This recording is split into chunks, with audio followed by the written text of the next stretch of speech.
I always think Jesus and his prayer. The deep intention for me was like I wanted to start a podcast that was going to show the process of building a business in a much more meaningful way. It was going to be vulnerable. It was going to be honest. And my latest episode was with Michelle, which was amazing, by the way. You should go listen to it. It's really good. And I think about 30 minutes of the entire thing was just personal life. Like, how does it look at home? You know, how does it affect you? How does it really change the way that you relate with your children, with your husband? And I think, like, once we get to the deep, real realities of running a business, building a business, you attract a different kind of audience for your community. So I do think like the future of podcasting is going to be incredible. I see like more podcasters broadcasting their podcast onto radio, onto TV, onto so many other things. Podcasts are becoming cartoons, they're becoming books, they're becoming communities. So yeah, it's going to be amazing. But again, I wasn't wrong. I was just early. Thanks for clarifying. That's so beautiful, Mesh. And I'm also going to go to Tamia and the survival mode conversation. When I had you on my podcast, one of the things we spoke about, guys, was that Tamia was registered for VAT in her first year of business. Yeah, like that's how well her business boomed. It took off, and by social media and so many things. And the conversation was centered around sometimes things do take off, but after it's taken off, you reach like a point where everything is comfortable. And that can be what her survival mode or anybody's survival mode looks like, is now you're comfortable with making X amount of money that month only. And you don't rise above that. How do you identify if you are at survival mode, and how do you move past that? Okay. um, I think, firstly, it's very important to mention that Totem was not my first business, actually. I actually started I think a social media marketing business with a friend of mine, and we worked at it for a couple of months, and then we struggled. So I was like, no, let's do this. Let me start a small business. Let it succeed, and then I'll tell people, come, let me do your social media marketing for you. And I think the reason why I'm telling that is because like it might have looked like maybe I did fail at that business at some point, but then like he said, pivot.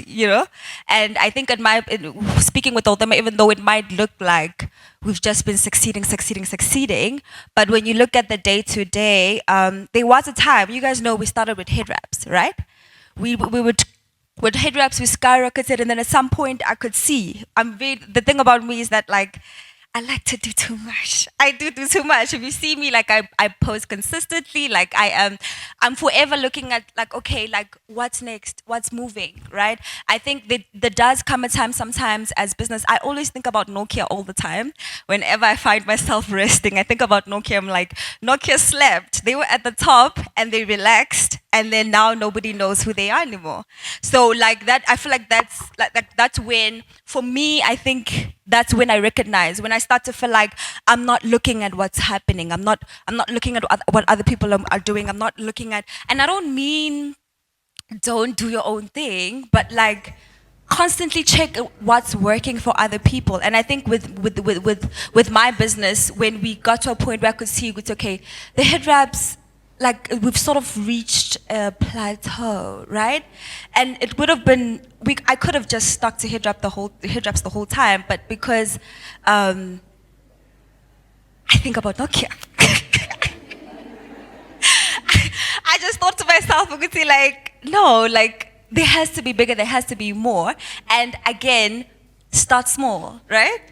I didn't launch 5 lines of dresses for a long time. Until recently we only had a single dress, and that was very strategic because I did not have capacity to do 10 different patterns and all of that, but like I knew that it was time to move on to something else, so I took that step forward. So I think just when you find yourself getting to a point where I guess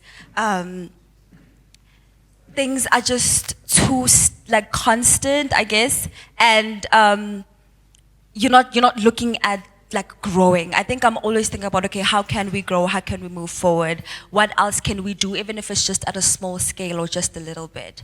And I think because the world we're in now, it's not like before. Like a song trends for a couple of weeks and then people forget about it. I always think about noise. There's noise on social media, there's noise, there's so many other businesses. So to remain relevant, I just have this idea in my mind that like you have to constantly be innovating. You have to constantly be growing. You have to constantly be coming up with new things. Not in a toxic, putting pressure kind of way, but just don't sleep. Do not be like Nokia.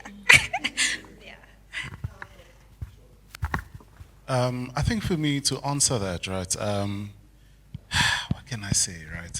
Get married to entrepreneurship. Because sometimes what we do everything but the things that we need to do. If you're not making sales, it's not a business, it's a hobby. I want to be very clear, and because we're talking business. So you can brand it as much as you want, go on Canva, create the nice logos. If you don't have sales, it's not a business, it's a hobby. What does that then mean? That means that whatever you do in your business, you need to ask yourself a simple question. Will this help me generate and drive awareness and then with the intention of bringing sales? If it's not, then you might be wasting time on the things that you are doing because you're not asking the right type of questions.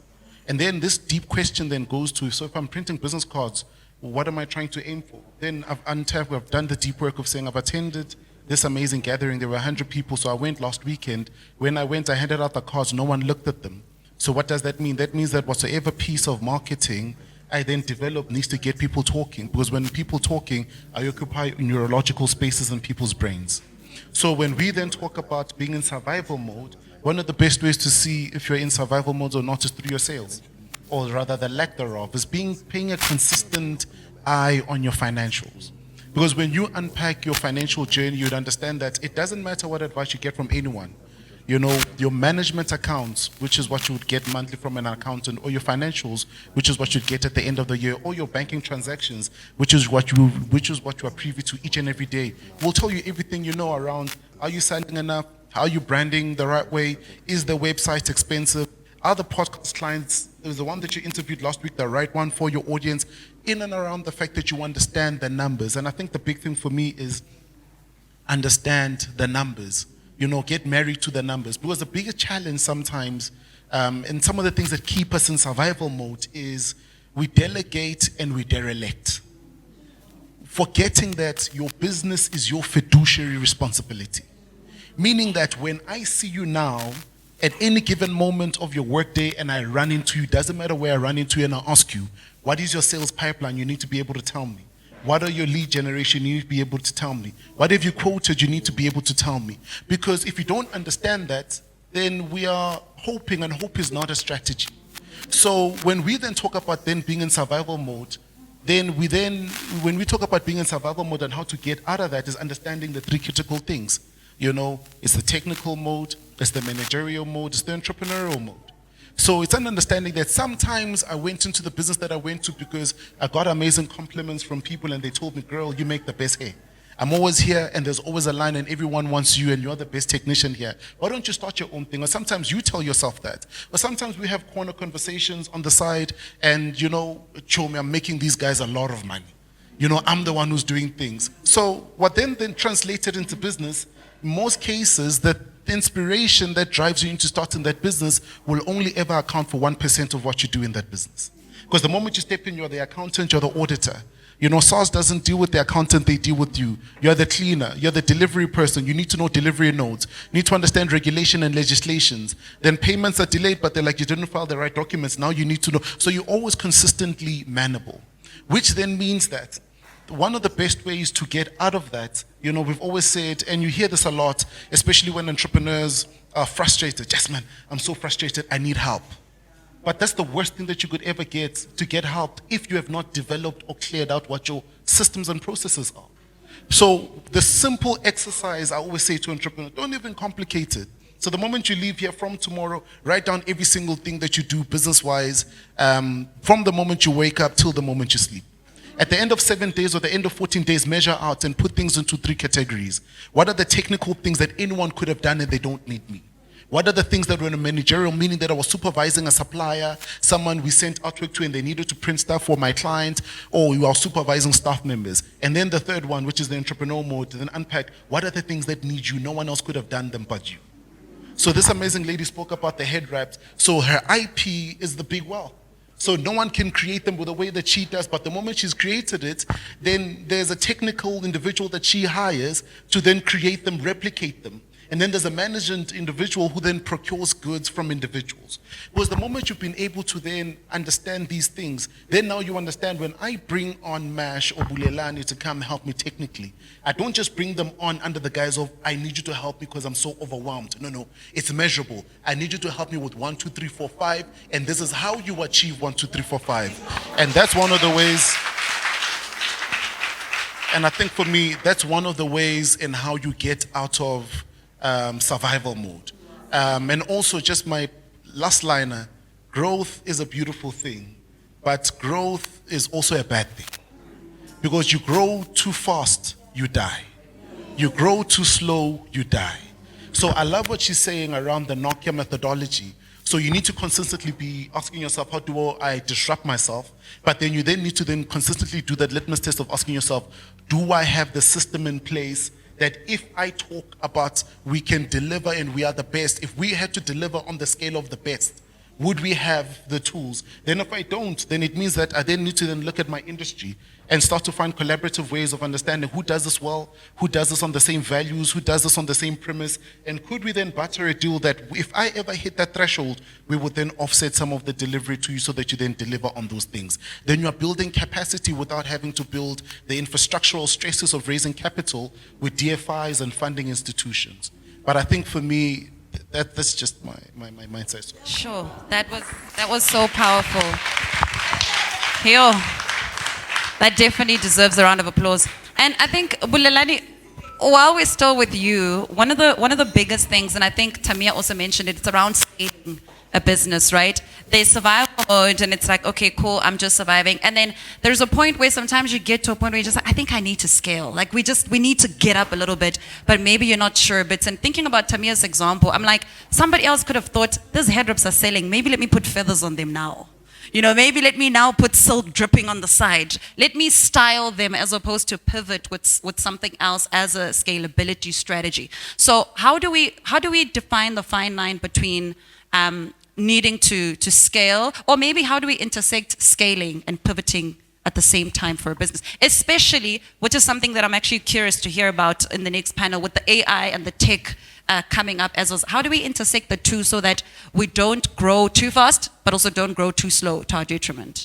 So I think for me, one of the main things that I've seen over the years, there's either been a challenge or a compliment, is really in and around the mindset. So whenever I say to someone, I'm starting small, one of the things that I picked up that wasn't said in that is that I'm going to reduce even the mental capacity that I have. So starting small should only be a resource start, but never a mindset start. So which is why when you get to a point where you need to be invoicing $1 million and your net profit is going to be 95%, there's a financial complex there where you don't feel like you deserve.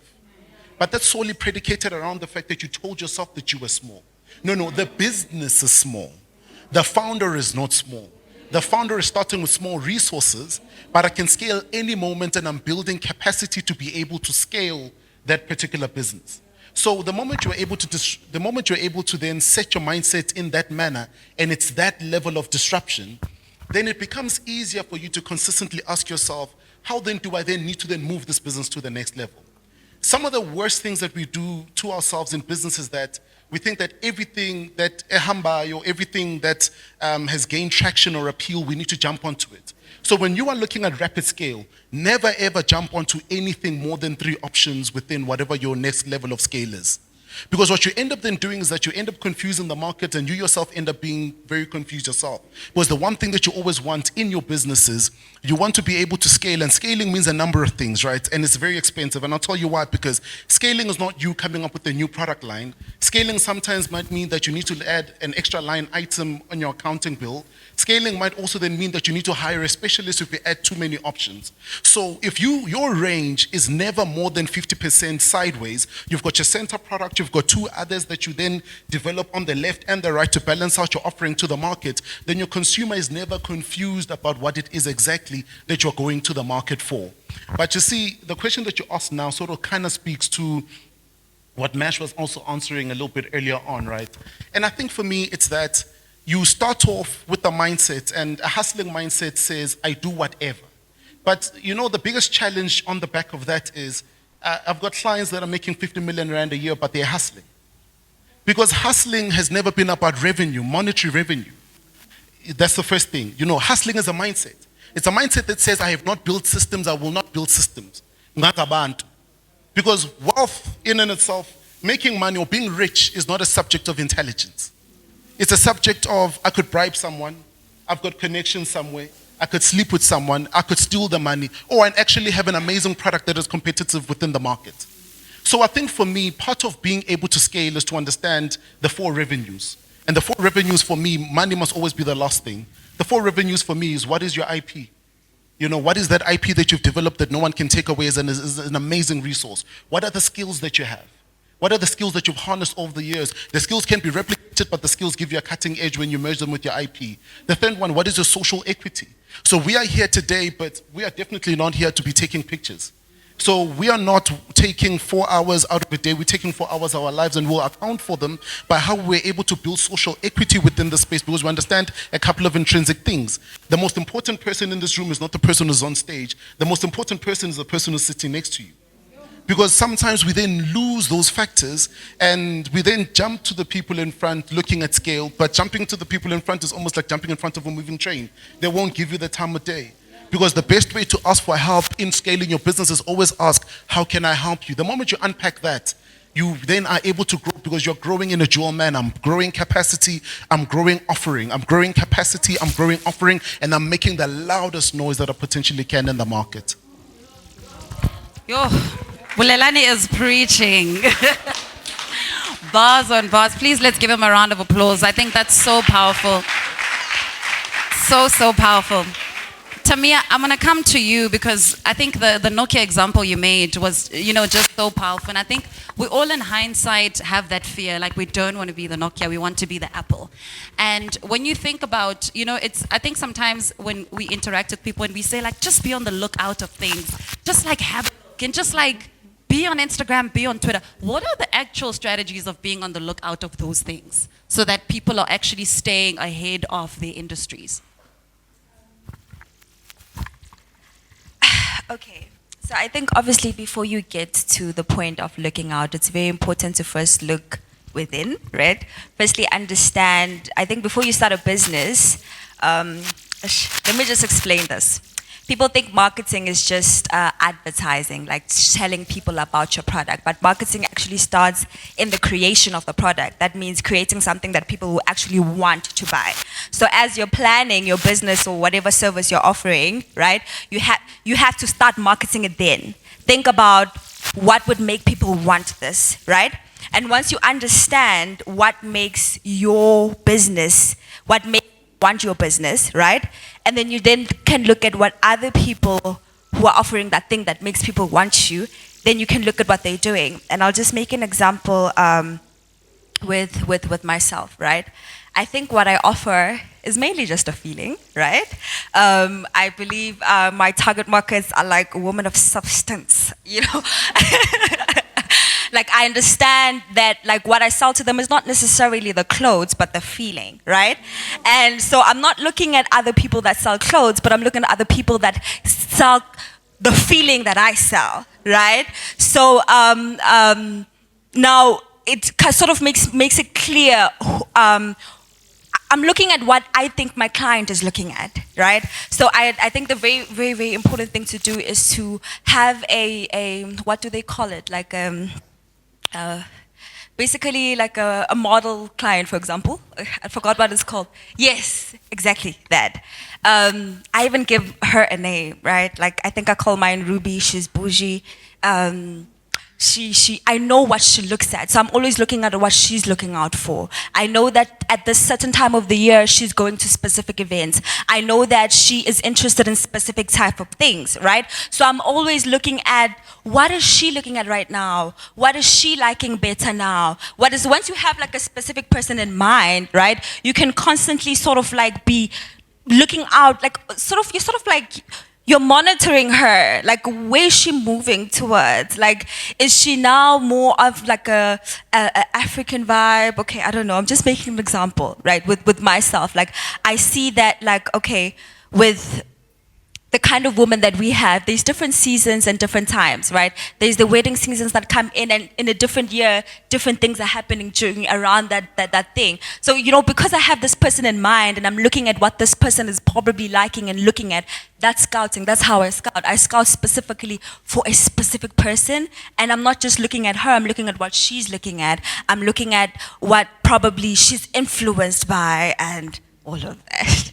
Yeah, I like what Tabia is saying, because I think it's so important that we build an archetype, which is what she's talking about. So who are you marketing to and who are you speaking to?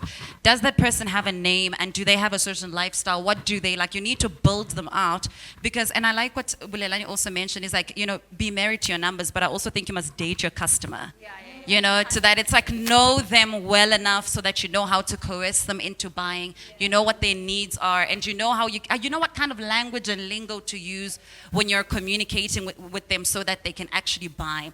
And I want to even take this further with you, Mesh, because I think this is such a big conversation around being able to build your archetype and to know who you're speaking to and your customer. And I'll consistently pinpoint those points that you said earlier about, you said you didn't fail, but you were just early. All right, and I want to tie that to building our customers for brands, because, and I think one of the things that I'm quite interested to hear more during the AI panel is actually being able to do the research around our archetypes and our customers, because things are moving fast. And in your view, as somebody who's worked with a lot of businesses, I want to understand, how do we stay in touch with our customer? Because they are constantly evolving in this day and age. Yeah, so I made the silliest mistake that I think a lot of entrepreneurs make. I didn't know who my customer was. So when I was making podcasts, I used to think my customer was the person that was going to watch them. So I was like, oh man, if I make more podcasts, then at some point they will pay me. No, I'm in Africa. That doesn't happen. Your users versus your customers are completely different people. The customers are actually the brands that say, hey, we want a show that looks like this. We want episodes that look like this. And what I was doing was actually looking at the people who were watching the content and saying, oh no, if they are watching, it means I am succeeding. I think it's very important to be very clear about what you measure as what success looks like and what growth looks like for yourself. And if you think of growth as being the number of views, the number of likes, the number of engagements, that's one thing. The other thing is like how many people are actually converting or going from, okay, I listen to the podcast. Okay, I'll subscribe to the newsletter. Okay, the community actually grows. Now I can go to a brand and say, hey, the size of our community is this much. Can you buy into this? And I think like just making that massive mistake of not knowing who I was selling to versus who I was creating the stuff for. And I think this happens a lot with tech startups as well, where they build a product that is made to do something for a user, and that user is not the person that's eventually going to pay for it. So I do think like in the, you know, before you even go into details of like, who is this person? What do they care about? What matters to them? It's like, but am I even speaking to the right person? Is the thing that I'm doing targeted to the right person in this sense, right? So now when I make podcasts to build a community, because I eventually believe that I know this, that a lot of brands are going to need to pay in order to like access these communities. And it's going to be the most important and fundamental thing in future. And I spent a lot of time, about 5 years at Yoko, doing this only, right? So everyone else could focus on, you know, where does the money come from? How do we make revenue? All of that. My job was to, how do we build a meaningful community of people who can feel supported, right? And I think when we really got down to it is the word that you used earlier, which is underdog. But I guess who's backing the underdogs now? I wonder, I don't know.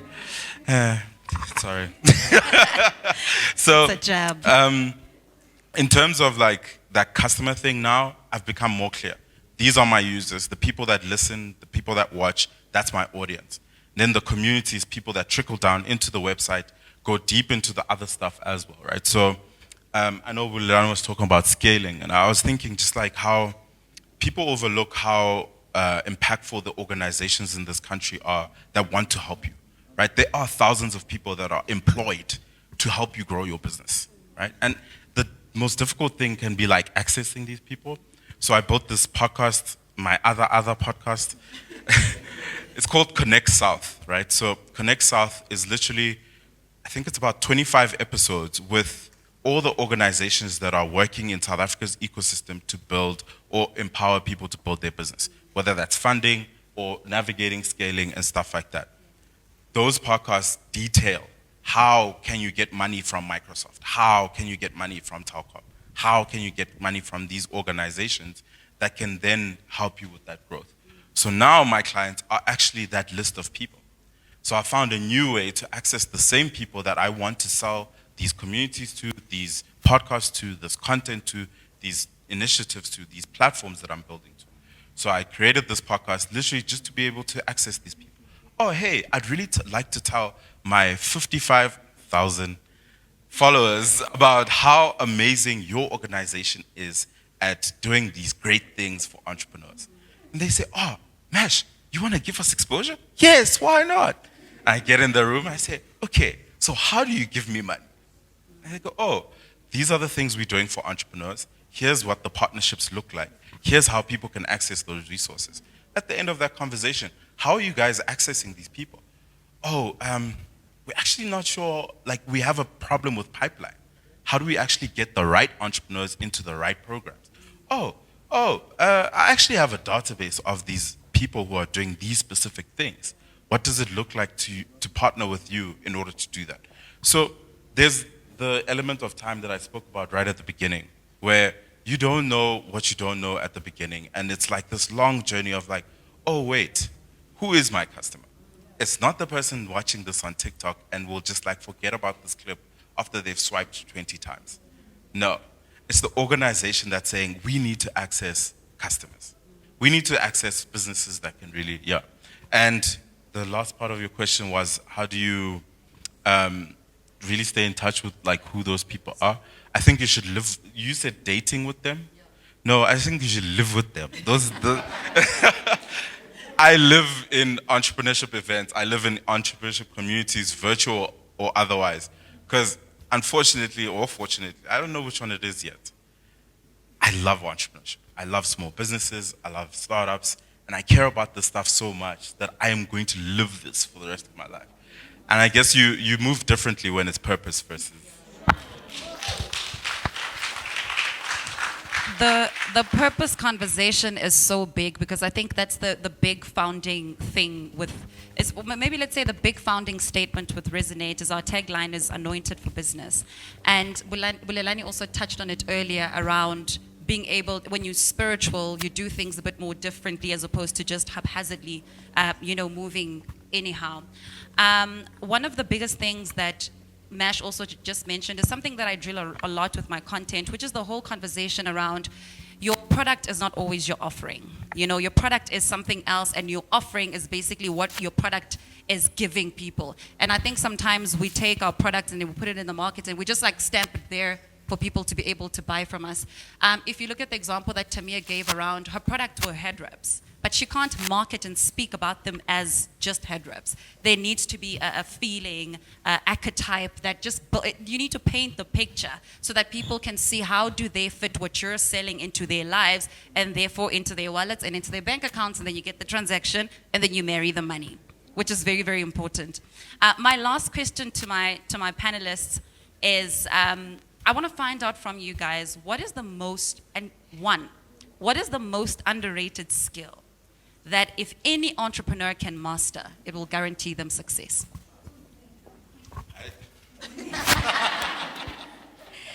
Um, I would say the ability to learn. I always tell people, Guti, like you can start a business if you have YouTube and faith, because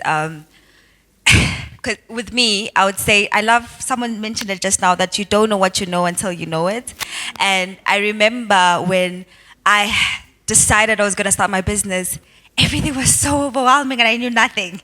I had never even like looked into the word career that deeply. Like, what the heck is even a career service?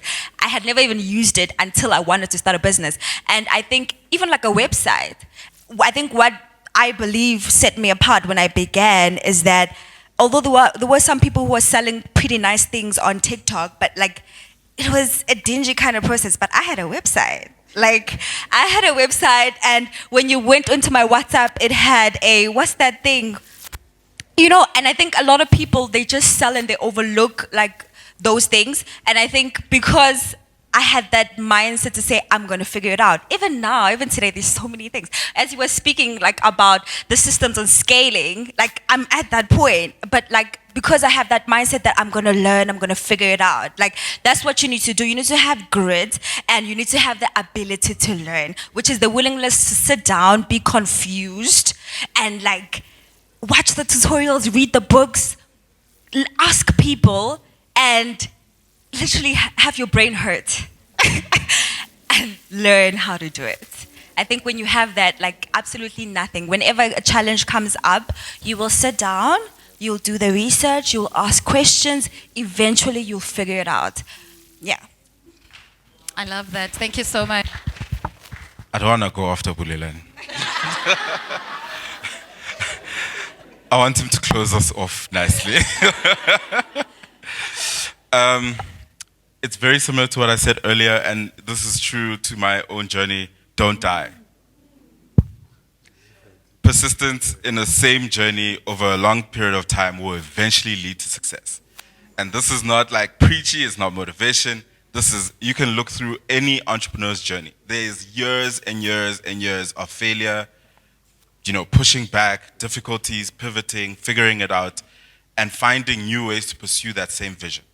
And I do think like it's so underrated that a lot of people just don't have the room to fail, right? That's the reality of most people. But if you just don't die and you keep doing the thing that you're doing, over time it will lead to success. The other thing is like, there was a time where the whole world believed that mastery was about how much time you spent on something. So what was it? 10,000 hours, right? I don't prescribe to that anymore. It's now evolving to 10,000 iterations or even 100. So iterations is when you go, okay, I tried to do something, it didn't work. I go back, I learn what didn't work, and I improve it.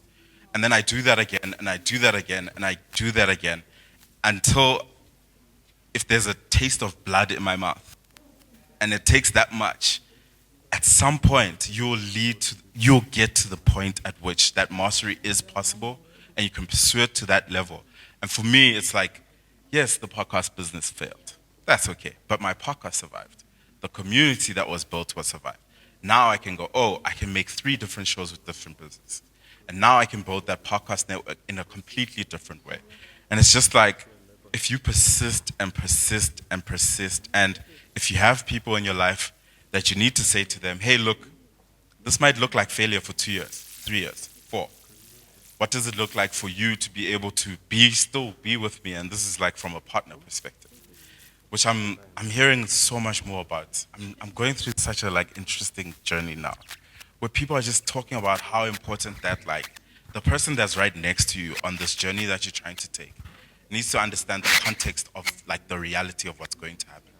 And once you have that person next to you, understand what that journey is going to look like, it's so much better to be able to go move with conviction towards what you're doing.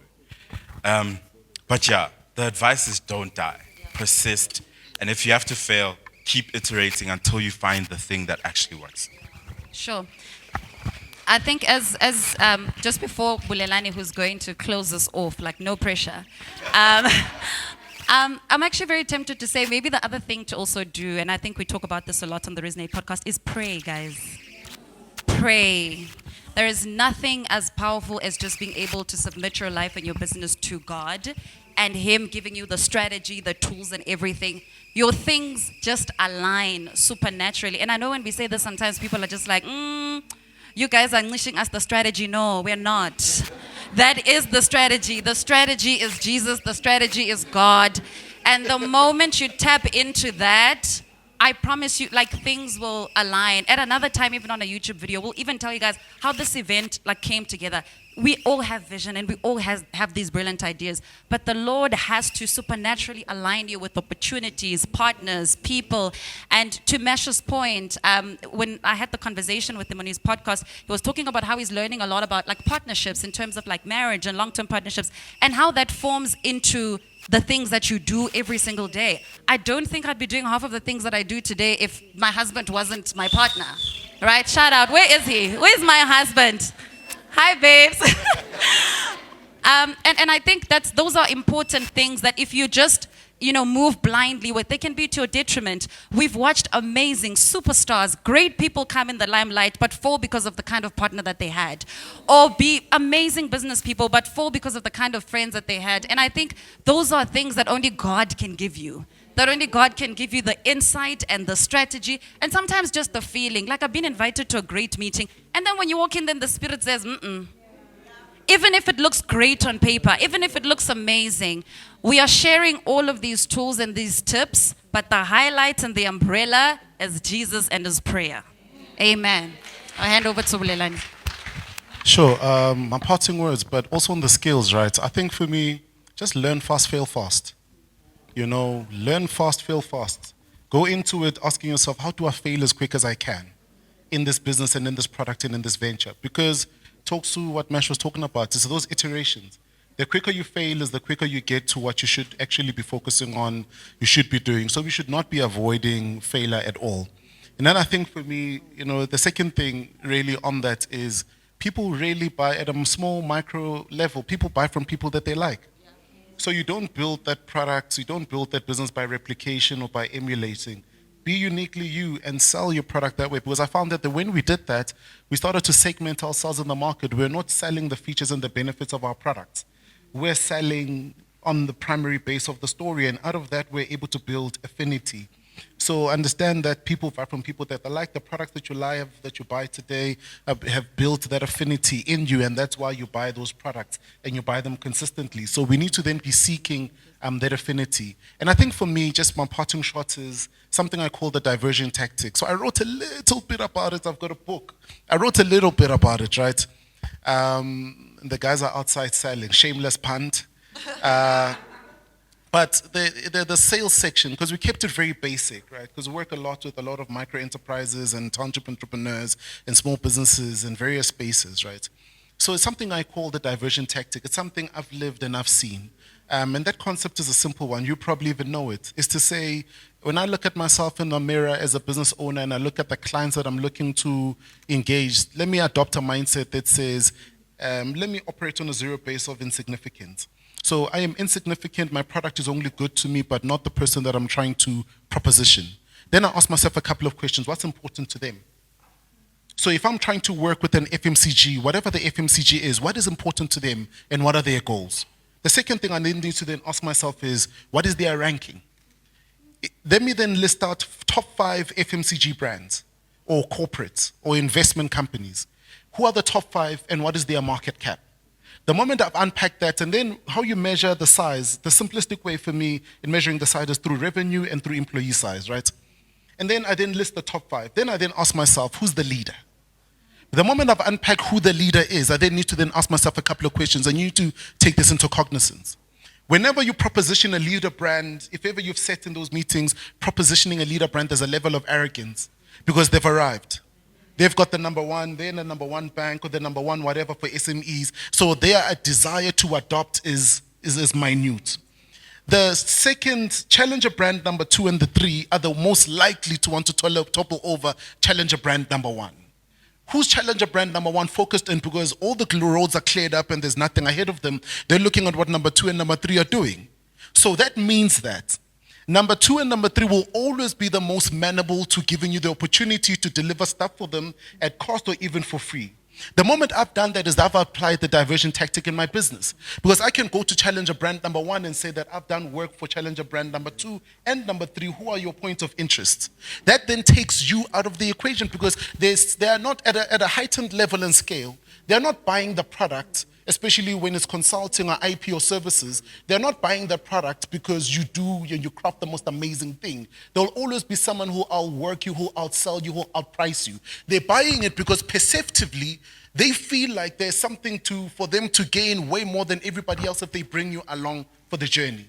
So then you are utilizing that diversion tactic throughout your business. So I'm coming here at Resonate. I'm volunteering my time. I'm going to donate 10,000 cosmetic products purely because I understand that Michelle is linked to this individual, and this individual highly reveres her. So if I go to this individual and talk about work that I've done for her, now automatically they give me attention because it was never about you in the first place. So when we talk about building up that social equity, those are some of the ways that you utilize in balancing your business off, in building the customer, but also deeply understanding what is the customer thinking about, what is keeping the customer up at night. So what if they buy this thing, are they buying it for them? Are they buying it because it interests them? So I think for me, the biggest skill I'd ask everyone to harness, and everyone has spoken about it, just continue selling, learning how to fail quickly, learn, pitch it, sell, learn, pitch it, sell, and do that consistently, online and offline. Thank you. Sure. Thank you very much. I think Bulalani closed us off very, very well.